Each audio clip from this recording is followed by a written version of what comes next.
Jamie, it's great to see you, and thank you for doing this on an extraordinary election day when I know that you must be tired, emotional, and it's been a long 24 hours. Firstly, we're speaking to an international audience now, and perhaps you can explain a bit what we should expect for the coming weeks and months, and how investors should be thinking about what's happening over in the States. Thank you. Well, obviously, the most important point is that we're still a divided country. There's a deep divide between Republicans and Democrats that is very closely divided. But there was a great turnout for this election, much larger than ever before.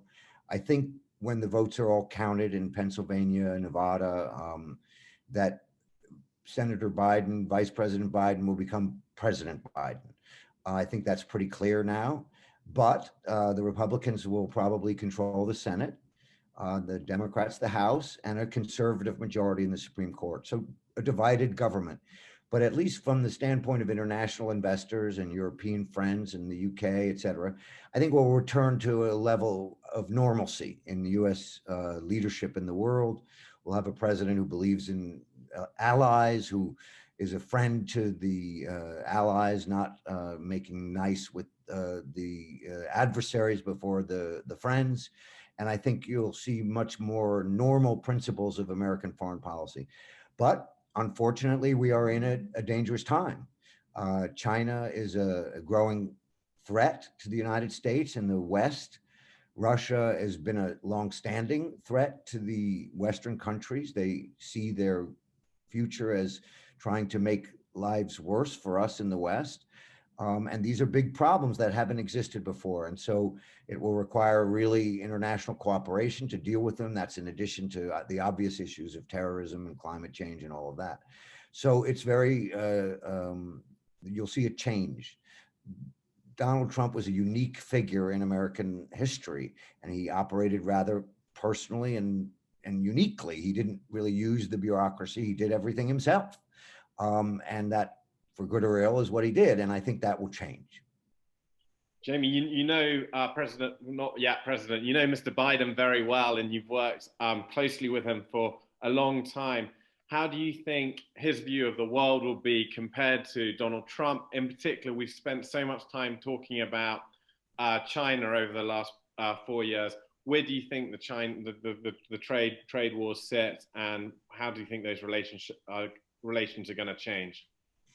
Well, yes, I did work very closely with then Senator Biden. He was chairman of the Europe Subcommittee, and I was his staff member on that committee. We traveled together to Sarajevo and Bosnia during the days of the war back then. I think Joe Biden has been around a long time. He's probably got 45 years of foreign policy experience. He knows the players. He knows the issues from Vietnam to Bosnia to Afghanistan, Iraq, China, Russia, arms control. There isn't anything he hasn't had an experience with. And he believes in personal relationships with leaders. In that way, he's similar to Donald Trump. Where he's different is that he believes in the basic principles of alliance management, of America playing a leading role in the world, of not playing an isolationist role, that's America first and everyone else last. He doesn't see things in a mercenary relationship or transactional relationship. He knows what it means to be an ally. As far as China is concerned, look, this is the one area where you got to give Trump credit. He changed American policy, which for decades now had given the benefit of the doubt to China about their willingness to participate in the international system on a fair basis. They haven't done so, and their new leadership has made clear that they are trying to change the international system for China's benefit. They're trying to grab territory. They're trying to use their power to intimidate their allies, their neighbors. And there are real threats coming from China that the world is going to have to deal with. I think we'll be in a better position to deal with them with a president like Biden who recognizes the threats, but also recognizes the importance of working with allies. And the difference between China and the United States is that we have allies. China doesn't have allies. The United States is unique in the history of great powers to have dozens and dozens of relationships, voluntary relationships with Asian, European, Middle East, African countries where they're seeking our participation and military liaison. China doesn't have that.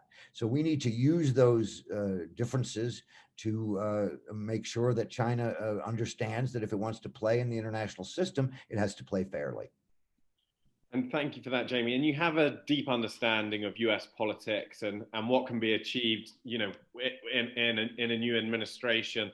With this administration, as you say, country very divided, and a House that's elected a Republican. And how do you see things playing and things being achieved in US politics over the next 4 years, and what should we expect? Assuming that Biden is president and the Senate is Republican and the House is Democratic, I think the system will work the way the founders envisaged it, where you have the president having the power to do a lot, the House having the power to spend money, but the Senate being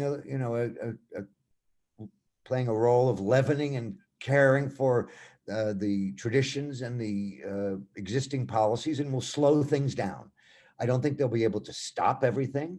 It'll be a very closely, you get off 2 senators on the Republican side and you have a majority. So what they will do is slow things down. And that was the objective of the founders of the United States, was to make sure that things couldn't be rushed through, and they won't be. But on foreign affairs, the president will have the power he needs to do what he needs to do, and he will have the support of enough legislators to operate with, you know, relatively free hand. Jamie, thank you so much for taking the time. I know it's such a busy day for you.